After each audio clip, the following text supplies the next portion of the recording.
وَلْتَكُن مِّنكُمْ أُمَّةٌ يَدْعُونَ إِلَى الْخَيْرِ وَيَأْمُرُونَ بِالْمَعْرُوفِ وَيَنْهَوْنَ عَنِ الْمُنكَرِ وَأُولَئِكَ هُمُ الْمُفْلِحُونَ۔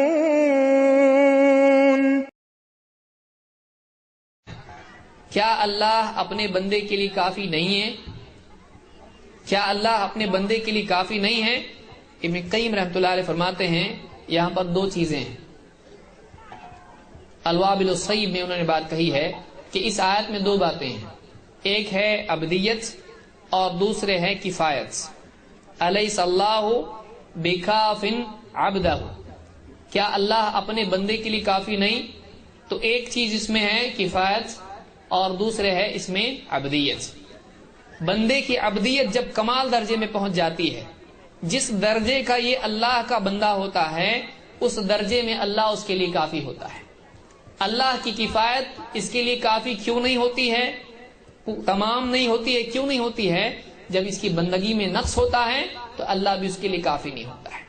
اگر واقعی اپنے آپ کو اللہ کے حوالے کر دے، واقعی اللہ کا بندہ بن جائے، شرک کے تمام شائبوں کو ختم کر دے اپنی زندگی سے، شرک سے اپنے آپ کو بالکل پاک صاف کر لے، صرف اللہ کا بندہ بن جائے تو صرف اللہ اس کے لیے کافی ہوتا ہے۔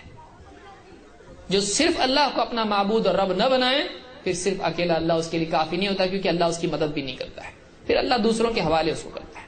لیکن واقعی جب اللہ کے لیے اللہ کو اپنا یہ معبود بنا لیتا ہے، رب مان لیتا ہے، اور اللہ کی سوا دوسری طرف متوجہ نہیں ہوتا ہے، تو پھر اللہ اس کے لیے کافی ہوتا ہے۔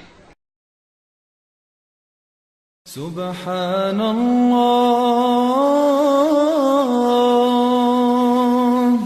والحمد للہ ولا الہ الا اللہ واللہ اکبر۔ سبحان اللہ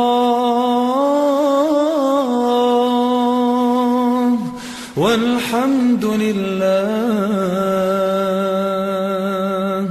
ولا